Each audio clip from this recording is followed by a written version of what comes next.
Good morning, students. So today we are going to discuss a poem of class 12, A Thing of Beauty, which is written by John Keats. आज हम लोग John Keats के द्वारा लिखा गया एक poem को डिस्कस कर रहे हैं, जिस पोएम का नाम है ए थिंग ऑफ ब्यूटी, एक खूबसूरत चीज, एक सुंदर चीज। सबसे पहले हम लोग ये जानेंगे कि ये जॉन कीट्स के द्वारा लिखा गया पोएम है, और जॉन कीट्स जो एक ब्रिटिश इंग्लिश पोएट है, इनका जन्म he was born in London, इनका जन्म लंदन में हुआ था, and he was died in Rome. John Keats जो कि एक बहुत ही ब्रिटिश टाइम के रोमांटिक एज के जाने माने पोएट में से एक हुआ करते हैं, जिनका लाइफ टाइम था 1795 टू 1821। 1795 में इनका जन्म हुआ था और 1821 में इनकी मृत्यु हुई थी। तो आप लोग देख सकते हो कि इनका लाइफ टाइम जो था वो बहुत कम दिनों के लिए था। वो सिर्फ और सिर्फ 26 इयर्स ओल्ड ही जीवित रहे, बट ये 26 साल की उम्र में इन्होंने वो कर दिखाया कि आज के डेट में रोमांटिक पोएट्स की अगर काउंटिंग की जाती है तो जॉन कीट्स का नाम सर्वप्रथम लिया जाता है। ऐसे अगर हालांकि हम लोग देखें तो इनका जन्म लंदन में हुआ था और इनकी मृत्यु रोम में हुई थी। 26 साल की उम्र में मैं आप लोगों को ये बताना चाहूंगी कि जॉन कीट्स जो थे वो पेशे से एक सर्जन थे, yes, but he was totally devoted himself as a poet. इन्होंने अपने पूरे लाइफ को पोएट्री की ओर मोड़ दिया और सर्जन का काम छोड़ा और उन्होंने पोएम लिखना शुरू किया। And he was a romantic poet. Romantic poet इसलिए कहा जाता है क्योंकि रोमांटिक एज के ये पोएट हैं, और इनको बहुत सारे लोगों के द्वारा ये भी कहा जाता है कि he was the lover of nature. इनको नेचर के प्रति बहुत प्यार था, ये प्रकृति से प्रेम करते थे, ओके। और इन्होंने जो पोएम लिखा अ थिंग ऑफ ब्यूटी, नाम सुनकर ही आप लोग को समझ में आ रहा होगा कि एक सुंदर चीज, एक खूबसूरत चीज, वो चीज कुछ भी हो सकती है, चाहे वो नेचर से रिलेटेड हो, चाहे वो ह्यूमन बीइंग से रिलेटेड हो, चाहे वो कोई भी चीज हो जो कि आपके मन को प्रसन्न करे, तो वो चीज आपके लिए ब्यूटीफुल थिंग होगी। एनीवे, इसके बारे में हम लोग अच्छे से डील करेंगे, बट उससे पहले ये हमारा लेक्चर नंबर 1 है, जिसमें सबसे पहले हम लोग बैकग्राउंड को समझेंगे कि आखिर इस पोएम को किस बैकग्राउंड से उठाया गया है, ओके। तो बैकग्राउंड क्या कह रहा है, देखिए मैं आप लोग को लिख के समझा रही हूँ। The following is an excerpt. सबसे पहले ये जानिए what is the meaning of excerpt. Excerpt means होता है छंद, टुकड़ा, मतलब बड़ी पोएम का एक छोटा हिस्सा। एक्चुअल में अ थिंग ऑफ ब्यूटी एक छंद है जो दूसरे किसी पोएम से उठाया गया है। जॉन कीट्स का एक बहुत ही फेमस पोएम था, उसी का ये एक छोटा सा छंद है, ओके। देखते हैं वो पोएम कौन सा है। From his poem Endymion a poetic romance, that is the name of the poem. John Keats अपने यंग एज में एक पोएम लिखे थे, जिस पोएम का नाम है एंटिमियोन अ पोएटिक रोमांस। और आज जो हम लोग अ थिंग ऑफ ब्यूटी पढ़ने जा रहे हैं, ये एंटिमियोन से लिया गया एक छोटा सा छंद है, एक छोटा सा टुकड़ा आज हम लोग पढ़ने जा रहे हैं जो कि एंटिमियोन से लिया गया है। अब हम लोग ये देखेंगे कि आखिर एंटिमियोन पोएम में ऐसा क्या था जिससे ये थीम उठाया गया है। Let's see. The poem is based on a Greek legend, okay. Legend, Greek legend मतलब ग्रीक हीरो। इस पोएम में, एंटिमियोन पोएम में ये दिखाया गया है कि एक ग्रीक हीरो, और वही हीरो का नाम है एंटिमियोन।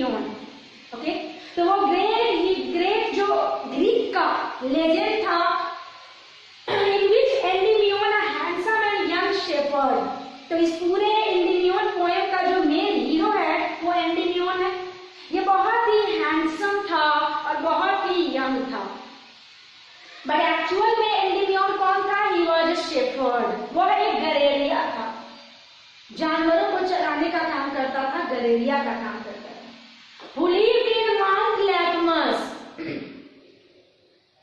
ये एंटीनियन कहाँ रहता था? Mount Latmus. Latmus is the name of a mountain, पहाड़ का नाम है। वो उस माउंट में रहा करता था। And he had a vision of Cynthia the moon goddesses. एक दिन क्या हुआ, एंटीनियन पहाड़ पर गहरी नींद में सोया था और उसके सपने में किसका विजन दिखाई दिया? सिंथिया। सिंथिया कौन है? द मून गॉडेसेस, सुंदरता की देवी हम लोग कह सकते हैं। सुंदरता की जो देवी है जिसका नाम है सिंथिया। सिंथिया जो थी वो एंटीनियन के सपने में आई। एंटीनियन के सपने में आने के बाद वो एंटीनियन को पूरा व्याकुल कर दी।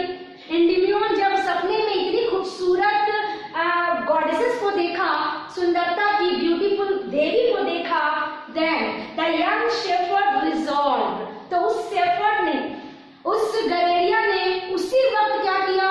रिजॉल्व ले लिया, मतलब प्रतिज्ञा ले लिया, कसम खा लिया। किस चीज का? To seek her out. Seek out मतलब होता है पता लगाना, ढूंढना। जब उस सिंथिया को सपने में देखा तो उस सपने से जब जागा तो उन्होंने डिसाइड कर लिया कि मैं, उस यंग शेफर्ड ने ये निर्णय लिया कि मैं उस सिंथिया को, मून गॉडेसेस को, सुंदरता की देवी को ढूंढ कर निकालूंगा और उसे धरती पे लाऊंगा। और यही उसे ढूंढने के लिए एंटीनियन कहां कहां भटका, सो देखिए। Show wandered away through the forest and down under the sea। वो पागलों की तरह उस मून गॉडेसेस को ढूंढने के लिए कभी पहाड़ों की चढ़ाई करता, तो कभी समंदर में गोते लगाता, कभी जंगलों में भटकता, और वो एक सुंदर चीज को ढूंढने के लिए वो पागलों की तरह जगह जगह पे भटकता है। That is the background of the poem of king of beauty. अब ऑब्वियस सी बात है, एंटीनियन जो है वो सिंथिया को देखकर पागल सा हो गया और वो पागलों की तरह उसे ढूंढने लगा। वो एक खूबसूरत चीज एंटीनियन के माइंड में बैठ गई थी। ओके, तो इसी से लिया गया एक छोटा सा एक शब्द हम लोग आज पढ़ने वाले हैं, जिस पोएम का नाम है अ किंग ऑफ ब्यूटी। तो ये हल्का सा बैकग्राउंड था। तो चलिए अब हम इस पोएम के थीम को देखते हैं। तो अब हम लोग किंग ऑफ ब्यूटी के मेन थीम को देखेंगे। पोएम इस थीम पे बेस्ड है। Okay, A theme of beauty is a permanent source of joy and inspiration।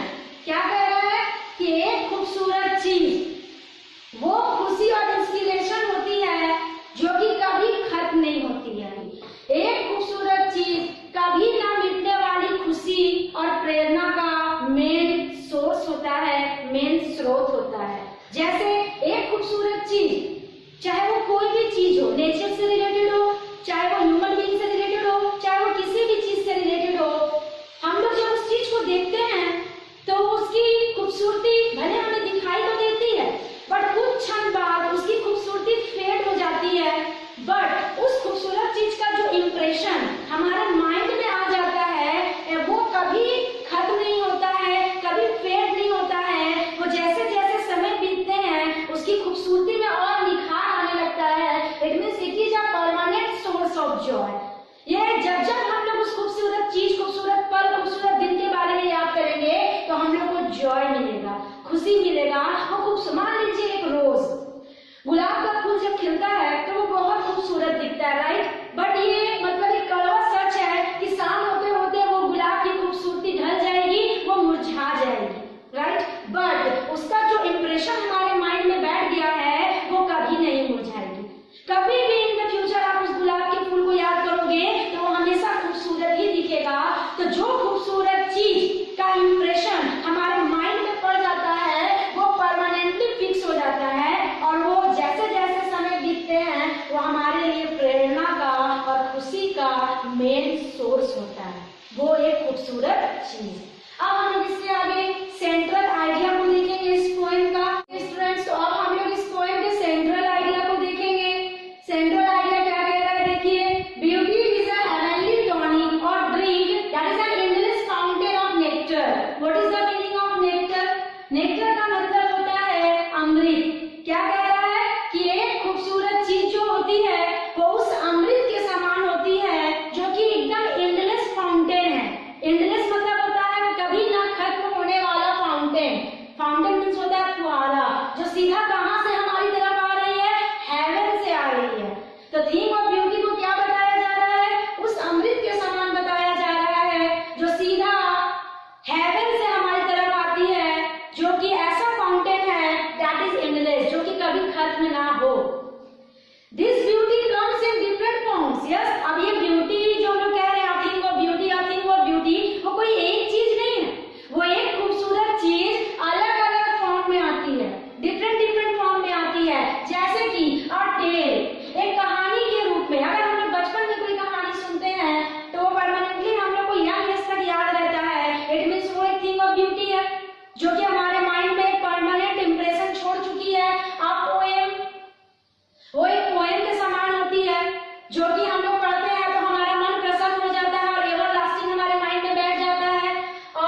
यहाँ पे ये ध्यान देने वाली बात है।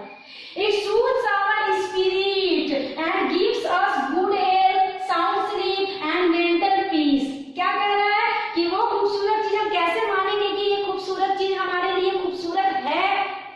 तब मानेंगे जब वो खूबसूरत चीज हमें क्या कर देगी? soothes our spirit। soothe मतलब होता है प्रसन्न कर देना, खुश कर देना। वो एक खूबसूरत चीज हमारे आत्मा को, हमारे सोल को प्रसन्न कर देती है, हमें इंटरनल हैप्पीनेस और जॉय देती है।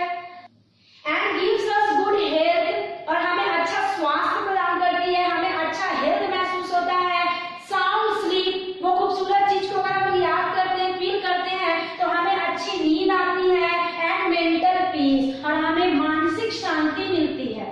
जब मेंटली टॉर्चर, मेंटली डिप्रेशन में जा रहे हो तो एक खूबसूरत चीज जो आपके मन को फिर से हैप्पीनेस में बदल दे, तो वो खूबसूरत चीज एवर लास्टिंग हमारे माइंड में रहती है। Okay, it removes sadness from our life. ये खूबसूरत चीज वो होती है जो हमारे लाइफ से सैडनेस को रिमूव कर देती है। आप लोग को अच्छे से पता है कि एक ह्यूमन बीइंग का जो लाइफ होता है, it is full of frustration, it is full of tension. Yes, लेकिन इतना टेंशन, इतना फ्रस्ट्रेशन, इतना परेशानी होने के बावजूद भी हम लोग जीवित रहते हैं। उसके बावजूद भी हम लोग जिंदा रहते हैं। इसका मतलब कोई ना कोई एक ऐसा खूबसूरत चीज है जो हमें जीने के लिए उत्साहित करता है। And gives an everlasting Joy, जो हमें एक एवरलास्टिंग खुशी देता है। ऑब्वियस सी बात है कि कोई भी ऐसा इंसान नहीं है जो ऑलवेज खुश रहे, या कोई ऐसा इंसान नहीं है जिसकी जिंदगी में दुख और दर्द ना हो, जिसकी जिंदगी में परेशानियां ना हो, जिसकी जिंदगी में प्रॉब्लम्स ना हो। यस, उसके बावजूद भी कुछ तो एक ऐसी चीज होती है जो हमें फिर से जिंदगी जीने का एक अंदर से हिम्मत देती है। तो that is a thing of beauty. जो चीज हमें फिर से, क्योंकि कोई भी इंसान जब बहुत ज्यादा फ्रस्ट्रेट हो जाता है तो अंततः डिसाइड करता है कि अब हमें सुसाइड कर लेना चाहिए, हमें मर जाना चाहिए। फिर उसके बाद अचानक याद आता है कि नहीं, अभी भी कुछ ऐसी चीजें हैं, कुछ ऐसी वस्तु है, कुछ ऐसा इंसान है जिसे देखकर हम फिर से जिंदा रहने का उमंग लाते हैं। तो that is a thing of beauty. वो खूबसूरत चीज जो हमारे जिंदगी में सैडनेस होने के बावजूद भी हमें जीने के लिए उत्साहित करती है। Beauty lies in the eyes of the holder. Obvious सी बात है कि चीज खूबसूरत नहीं होता है, देखने वाले का नजरिया खूबसूरत होता है। Yes, eyes of the holder कहने का यही अर्थ है कि हम उस चीज को किस नजर से देखते हैं। कोई भी चीज जो है वो अपनी जगह खूबसूरत, बदसूरत कुछ भी हो सकता है, बट डिपेंड करता है हम पे कि हम उस चीज को किस नजर से देखते हैं। अगर हम उसे खूबसूरत मानेंगे, दैट इज ब्यूटीफुल। तो जो चीज हमें खूबसूरत लगती है तो वही होती है अ thing of beauty, not in the objects. अभी मैंने आप लोगों को बताया कि चीजें सुंदर नहीं होती है, उसको देखने का नजर सुंदर होना चाहिए। कोई भी इंसान किसी चीज को देखता है तो उसके प्रति मोहित हो जाता है, तो अब वो उसका नजरिया है। बट ये भी कंफर्म है कि जो चीज मुझे अच्छी लगे वो जरूरी नहीं है कि आपको भी अच्छी लगे। हर एक इंसान का देखने का नजर होता है। जो चीज मुझे अच्छी लगेगी वो चीज शायद आपको अच्छी ना लगे, जो चीज आपको अच्छी लगे वो शायद मुझे अच्छी ना लगे। Okay, beauty is a permanent source of Joy and inspiration. यहाँ पे यही कहा जा रहा है कि इस ब्यूटी जो होती है, सुंदर चीज जो होती है, इट इज परमानेंटली। ये एक ऐसा जॉय, एक ऐसा इंस्पिरेशन, एक ऐसा प्रेरणा, ऐसी खुशी है जो कि परमानेंट हमारे माइंड में होती है, और जो परमानेंटली फिक्स हो जाए, that is a thing of beauty. Okay, because it never fades in our imagination. मैंने अभी आप लोगों को बताया कि एक खूबसूरत चीज भले ही फेड अवे हो जाती है समय के अनुसार, धीरे धीरे वो थिंग ऑफ ब्यूटी मुरझा जाती है, खत्म हो जाती है, लेकिन हमारे इमेजिनेशन में, हमारे माइंड में वो क्या करती है, कभी भी फेड नहीं होती है, कभी भी उदास नहीं होती है। वो हमारे माइंड में, हमारे इमेजिनेशन में ऑलवेज बनी रहती है। देखिए, the life of human being is nothing but a tale of grief and sorrow. Obvious सी बात है कि एक इंसान का जो लाइफ है वो कुछ भी नहीं है, it is full of pain and sorrow. हमारी जिंदगी में सिर्फ और सिर्फ क्या भरा हुआ है, दुख और दर्द, सिर्फ और सिर्फ मुसीबत, सिर्फ और सिर्फ परेशानियां। कोई भी एक ऐसा इंसान नहीं है जो ऑलवेज हैप्पी रहता है। हर एक इंसान के लाइफ में दुख है, हर एक इंसान के लाइफ में दर्द है, बट फिर भी हम लोग जीवित रहते हैं। कभी कभी क्या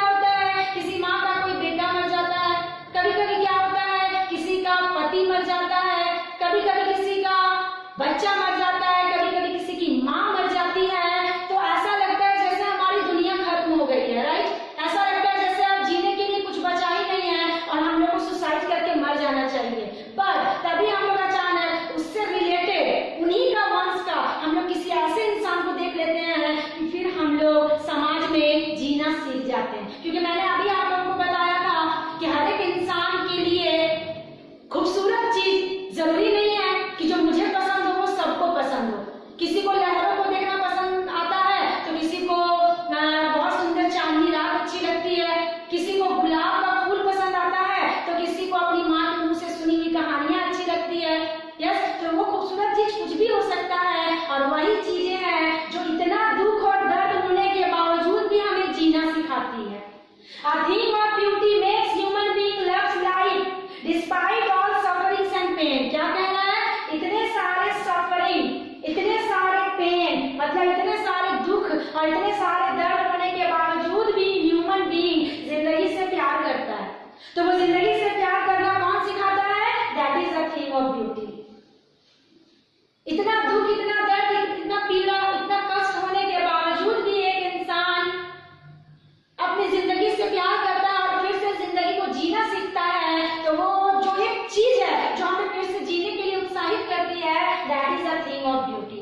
since beauty is entirely a subjective feelings, obvious सी बात है कि हम कंफर्मली ये कह सकते हैं कि मान लीजिए आपसे कोई क्वेश्चन करता है कि ब्यूटी जो है वो एक सब्जेक्टिव फीलिंग्स है या ऑब्जेक्टिव फीलिंग्स है, तो आप ये कह सकते हो कि it is a subjective feelings. क्यों ये सब्जेक्टिव फीलिंग्स क्यों है? क्योंकि वो मानव से मानव तक जाते जाते वैरीड करने लगता है। लोगों की जो थिंकिंग है उसमें अंतर आने लगता है। जरूरी नहीं है कि जो एक इंसान को पसंद हो वो दूसरे इंसान को भी पसंद हो, ठीक है? तो ये एक ऐसी सब्जेक्टिव फीलिंग्स है जो इंसान से इंसान के द्वारा क्या होते जाता है? वैरीड होते जाता है, अलग होते जाता है। So it can't be defined.